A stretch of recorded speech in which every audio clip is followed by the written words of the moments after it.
Hai, Assalamualaikum, semangat pagi. Kali ini saya akan mengupdate berita terkait seleksi penerimaan mahasiswa baru PKN STAN yang sebelumnya sudah saya buat beberapa bulan lalu. Nah, pknstan.ac.id sudah rilis nih pengumumannya. Kita lihat yuk. Di sini ada pengumuman nomor 40 garis miring PKN tahun 2021. Ada dua link nih, kita buka link pertama ya. Nah, di sini kita lihat pengumuman ini terkait seleksi penerimaan mahasiswa baru program studi D4. D4 ya, bukan D3. Politeknik Warga Negara STAN tahun 2021. Nah, mengenai jumlahnya atau program studinya untuk tahun ini ada 3 jurusan nih. Ada akuntansi publik sejumlah 61 untuk reguler dan afirmasi untuk daerah Papua dan Papua Barat jumlahnya bertiga, jadi total ada 64. Kemudian untuk D4 manajemen keuangan negara ada 151, ini paling banyak nih, manajemen keuangan negara. Kemudian untuk afirmasinya ada 8, jadi total 159. Kemudian terakhir yaitu D4 manajemen aset publik, yaitu untuk reguler 50 dan untuk afirmasi wilayah Papua 2. Jadi totalan semuanya jumlah formasi kebutuhan sebanyak 275 mahasiswa. Nah, kriteria pesertanya, yang pertama, program reguler adalah program penerimaan mahasiswa baru dari seluruh wilayah di Indonesia yang ditujukan untuk mengisi formasi atau kebutuhan pegawai Kementerian Keuangan, kemudian kementerian lembaga lainnya atau Pemda. Jadi tidak semua 275 ini akan mengisi formasi di Kementerian Keuangan, dicatat ya itu. Jadi kalian akan siap jika ditempatkan di KL lain ataupun di pemerintah daerah. Untuk program afirmasi adalah program penerimaan mahasiswa baru yang dikhususkan untuk putra-putri dari Provinsi Papua Barat, Papua, Maluku, Maluku Utara, dan NTT untuk mengisi formasi atau kebutuhan pegawai Kementerian Keuangan. Nah, syarat-syarat pendaftarannya nih. Yang pertama, persyaratan lulusan. Program reguler lulusan tahun 2020 dan sebelumnya atau calon lulusan tahun 2021 semua sekolah menengah atas atau yang sederajat. Nah, untuk program afirmasi, calon lulusan tahun 2021 semua sekolah menengah atas atau yang sederajat. Nah, untuk persyaratan nilainya, lulusan tahun 2020 dan sebelumnya memiliki rata-rata nilai ujian pada ijazah tidak kurang dari 70 dengan skala 100 tentunya. Kemudian untuk calon lulusan tahun 2021 menggunakan nilai rapot dengan nilai rata-rata untuk komponen pengetahuan pada 5 semester gasal dan genap. Untuk kelas 10 dan 11 serta semester gasal kelas 12 tidak kurang dari 70 dengan skala 100 tentunya. Dengan ketentuan pada saat pendaftaran ulang yang bersangkutan telah dinyatakan lulus dan memiliki rata-rata nilai ujian pada ijazah tidak kurang dari 70. Oke, dengan skala 100. Nah, untuk usia maksimal 21 tahun pada tanggal 1 September 2021. Dalam pengertian calon peserta yang lahir sebelum 1 September 2000 tidak diperkenankan untuk mendaftar. Usia minimal pada tanggal 1 September 2021 adalah 15 tahun. Kemudian yang keempat, telah terdaftar UTBK. Ini yang hari kemarin baru mulai ya, yang diselenggarakan oleh LTMPT tahun 2021. Nah, nilainya yang akan diambil oleh PKN STAN adalah nilai TPS, yaitu tes potensi skolastik, dengan nilai sebesar 600 untuk program reguler, dan untuk nilai program afirmasi yaitu minimal 400. Ingat ya, kalian harus mencapai ini untuk reguler dan ini untuk afirmasi. Kemudian sehat jasmani dan rohani, bebas juga dari nafsa. Terus bagi pria tidak bertato atau bekas tato dan tidak bertindik atau bekas tindik di telinganya atau anggota badan lainnya, kecuali karena ketentuan agama atau adat. Kemudian bagi wanita tidak bertato, tidak ada bekas tato, tidak ditindik, bekas tindik anggota badan lainnya selain telinga dan tidak bertindik, bekas tindik di telinga lebih dari satu pasang telinga kiri dan kanan. Kemudian nomor 9, belum pernah menikah dan bersedia untuk tidak menikah selama mengikuti pendidikan. Peserta tidak pernah dinyatakan lulus pada pengumuman kelulusan seleksi penerimaan mahasiswa baru PKN STAN pada tahun-tahun sebelumnya. Jadi kalau kalian dulu pernah lulus terus nggak diambil, berarti tahun ini tidak boleh. Yang ke-11, khusus program afirmasi ditambahkan syarat sebagai berikut. Telah menyelesaikan SD atau sederajat SMP atau sederajat, SMA atau sederajat di Provinsi Papua, Papua Barat, Maluku, Maluku Utara, dan NTT. Kemudian memiliki garis keturunan orang tua, ayah atau ibu kandung asli Provinsi Papua, Papua Barat, Maluku, Maluku Utara, atau NTT. Yang ketiga, yang C, mendapat rekomendasi dari SMA atau yang sederajat yang menyatakan bahwa peserta merupakan 2 usulan terbaik. Itu untuk khusus program afirmasi. Nah, tata cara pendaftarannya gimana?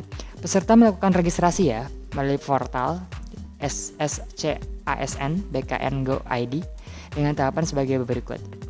Memilih menu Dikdin. Yang kedua, mendaftarkan diri dengan menggunakan NIK dan nomor kartu keluarga untuk mendapatkan akun dan password yang akan digunakan untuk login. Kemudian login menggunakan NIK dan password yang telah didaftarkan. Kemudian memilih sekolah kedinasan PKN STAN, memilih program reguler atau afirmasi, melengkapi biodata, nomor UTBK, nomor induk siswa nasional, nomor pokok sekolah nasional, dan isian lainnya serta mengunggah dokumen yang diperlukan. Khusus untuk calon peserta program afirmasi mengunggah tambahan dokumen nih, yaitu ijazah SD dan ijazah SMP, akta kelahiran peserta, KTP ayah atau ibu, dan kartu keluarga atau surat keterangan hubungan keluarga dari kelurahan atau desa, serta surat rekomendasi dari SMA atau yang sederajat yang menyatakan bahwa peserta merupakan 2 usulan terbaik. Formulir surat rekomendasi bisa diunduh di sini ya. Yang kelima, melakukan review atau resume dan mencetak kartu pendaftaran. Dan yang keenam, logout dari portal SSCASN untuk melanjutkan proses berikutnya melalui portal spmbs.pknstan.ac.id. Jadi ada 2 portal ya, yang pertama punya BKN, yang kedua punya STAN. Peserta hanya boleh mendaftar di 1 sekolah kedinasan pada KL. Dalam hal peserta terdaftar pada lebih dari 1 sekolah kedinasan pada KL, maka yang bersangkutan dinyatakan gugur. Ingat ya, cuman 1 kali kesempatan. 1 kali kesempatan 1 sekolah.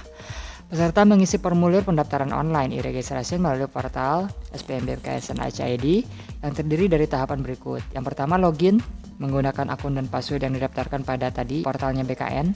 Kemudian mengisi data pilihan program studi, mengisi data tambahan pada program pendaftaran online, kemudian mengunci data. Program studinya ada 4 yang tadi di atas ya. Nah, tahapan seleksinya yang pertama adalah seleksi administrasi. Diseleksi berdasarkan syarat administrasi sebagaimana tercantum pada huruf P yang di atas tuh, yang 1-5. Untuk program reguler serta angka 1-5 dan 11 untuk program afirmasi. Peserta dinyatakan dapat mengikuti seleksi kompetensi dasar apabila telah memenuhi persyaratan pada huruf A. Jadi setelah administrasinya oke nih, maka peserta boleh mengikuti seleksi kompetensi dasar. Nah, SKD ini akan diikuti oleh peserta yang dinyatakan lulus seleksi administrasi dan telah melakukan pembayaran.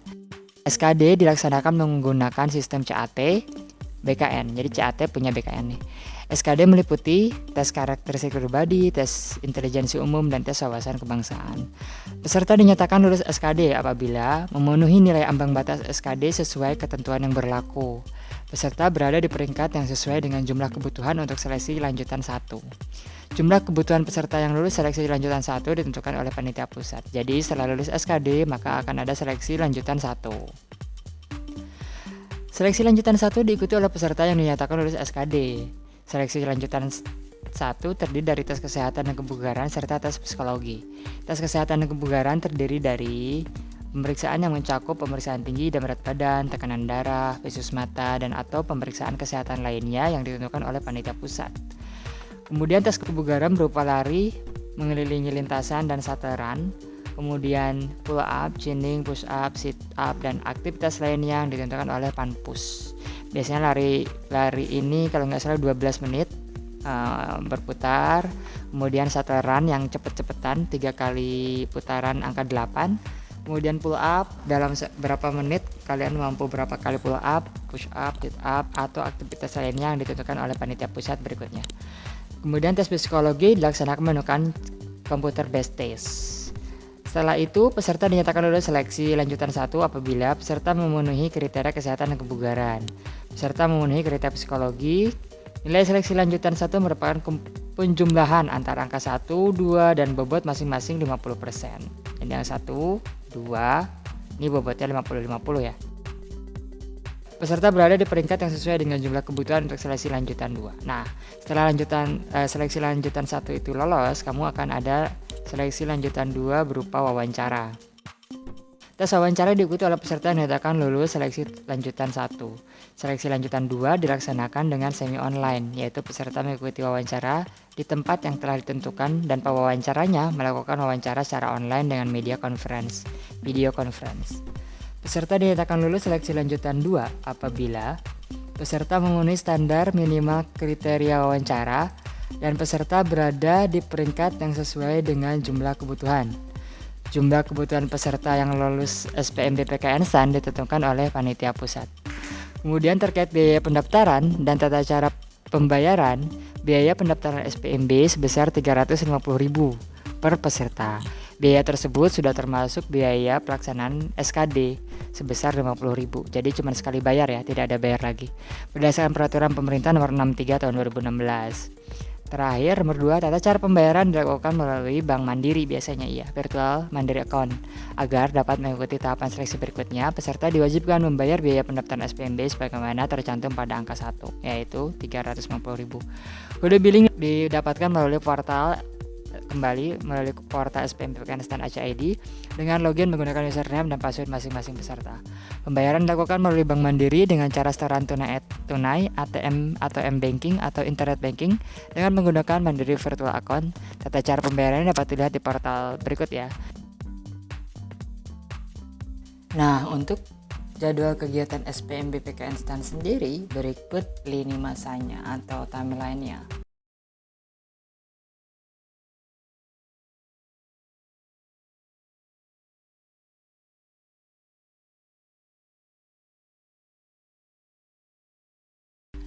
Kemudian informasi lebih lanjut mengenai SPMB-PKN STAN terkait pengumuman terkait hasil seleksi administrasi, jadwal dan lokasi SKD, hasil SKD serta jadwal dan lokasi seleksi lanjutan 1, lanjutan 2 dan pengumuman terkait kelulusan SPMB-PKN STAN akan diumumkan kemudian pada situs www.kemenq.go.id atau www.ppk.kemenq.go.id atau www.pknstan Aceh ID.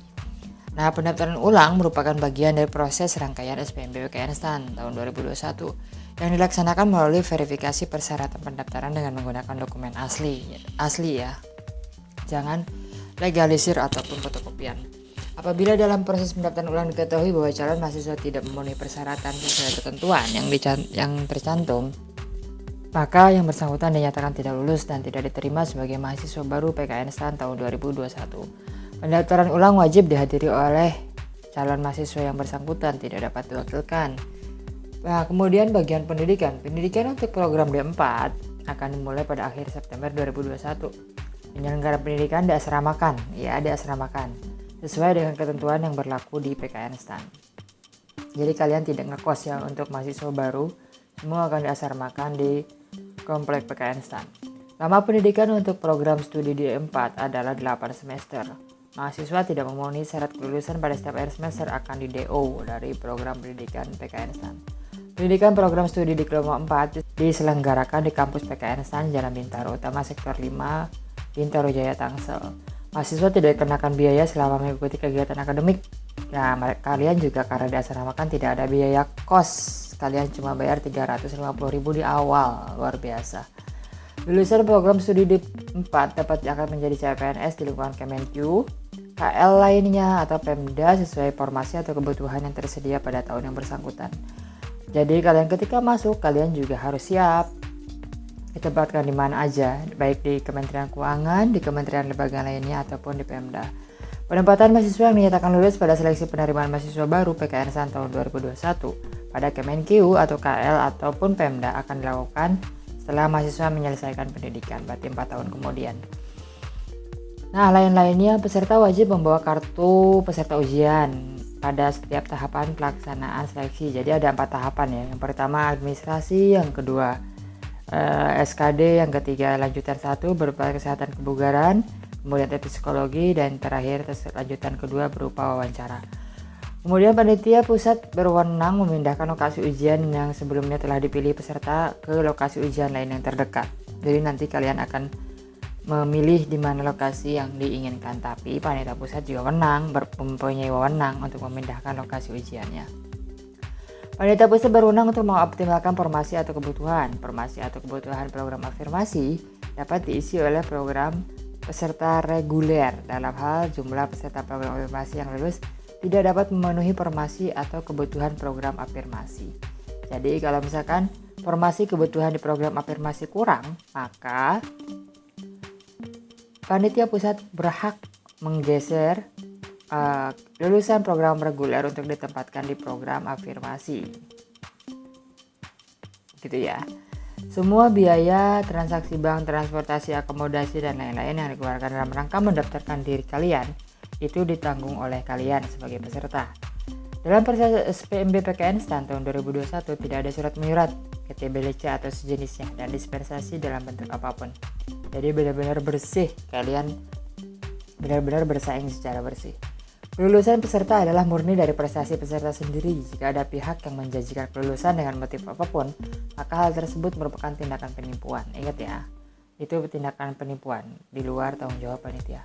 PKN STAN tidak menerbitkan pembahasan soal-soal seleksi tahun-tahun sebelumnya, tidak membuat prediksi soal tahun ini, serta tidak menyelenggarakan dan tidak bekerja sama dengan bimbel manapun. Ingat ya, PKN STAN tidak pernah bekerja sama atau menjalin hubungan dengan bimbel manapun. Kelalaian atau kesalahan yang dilakukan oleh peserta pada sebagian atau seluruh tahapan SPMB menjadi tanggung jawab peserta. Panitia SPMB berwenang untuk mengalokasikan peserta yang dinyatakan lulus pada program studi sesuai dengan kebutuhan yang tersedia. Panitia SPMB berwenang untuk mengalokasikan peserta yang dinyatakan lulus pada program studi sesuai dengan kebutuhan yang tersedia. Keputusan panitia SPMB PKN STAN tidak dapat diganggu-gugat. Apabila di kemudian hari diketahui bahwa peserta SPMB PKN STAN memberikan keterangan dan atau data tidak benar atau tidak memenuhi syarat sesuai dengan ketentuan, baik pada setiap tahapan ujian, pendaftaran ulang, saat telah menjadi mahasiswa, saat telah dinyatakan sebagai lulusan PKN STAN, maka PKN STAN berhak membatalkan kelulusan yang bersangkutan, mengeluarkan yang bersangkutan, dan membatalkan kelulusan pada program pendidikan di PKN STAN serta menuntut ganti rugi sesuai dengan ketentuan yang berlaku. Jangan sekali-kali mencoba bohong terkait data yang diberikan kepada PKN STAN. Apabila terdapat informasi yang dianggap kurang jelas atau terdapat masalah yang terkait dengan proses pendaftaran, kalian peserta dapat menghubungi panitia pusat SPMB PKN STAN melalui email spmb@pknstan.ac.id. Nah, 2 poin terakhir, seluruh pengumuman terkait SPMB PKN STAN dapat dilihat di situs ini ya. kemenq.go.id, bppk.kemenq.go.id, dan pknstan.ac.id. Informasi terkait SPMB PKN STAN dapat diakses juga melalui Twitter @pknstan.id, @pknstan.id, Facebook PKN STAN, Instagram @pknstan, dan YouTube PKN STAN. Nah, kita lihat isi dari ada beranda, ada pengumuman, ada persyaratan, ada cara mendaftar, ada cara membayar, dan FAQ.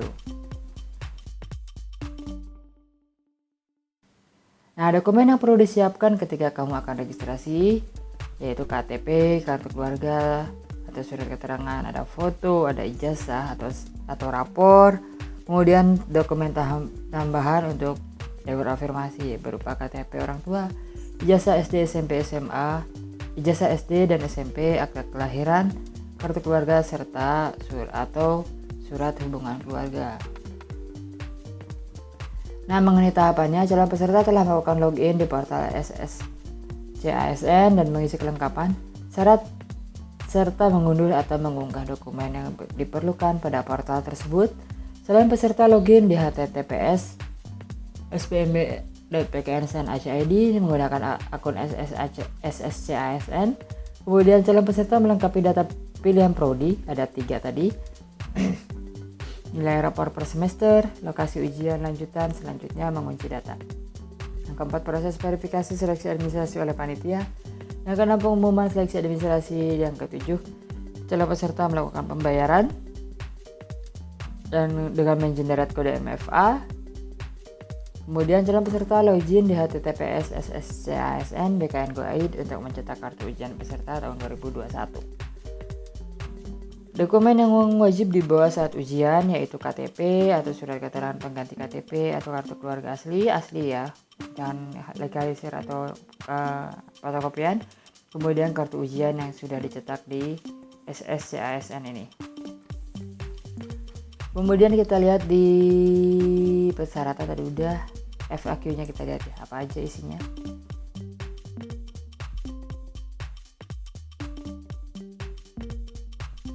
Oh, ini cuman hanya profil PKN STAN ya. Untuk pengumuman nilai UTBK, kalau tidak salah dia akan diumumkan pada Juni, dan PKN STAN akan mengenerate atau meminta data dari LTMPT untuk mencocokkan apakah kalian memenuhi kriteria 600 atau 400 tadi. Kemudian gimana kalau saya keterima di universitas lain? Ya tidak apa-apa kalau kalian emang niatnya daftar ke PKN STAN, tapi ternyata kemarin PKN STAN tidak muncul di pilihan ketika kalian mau UTBK, terus kalian pilih universitas yang lain sebagai salah satu tujuanmu, terus kalian ternyata keterima di universitas tersebut, tapi kalian juga ingin daftar ke PKN STAN, ya tidak apa-apa, ditinggalkan yang itu kemudian gabung ke PKN STAN, karena PKN STAN tidak memperhitungkan hal tersebut.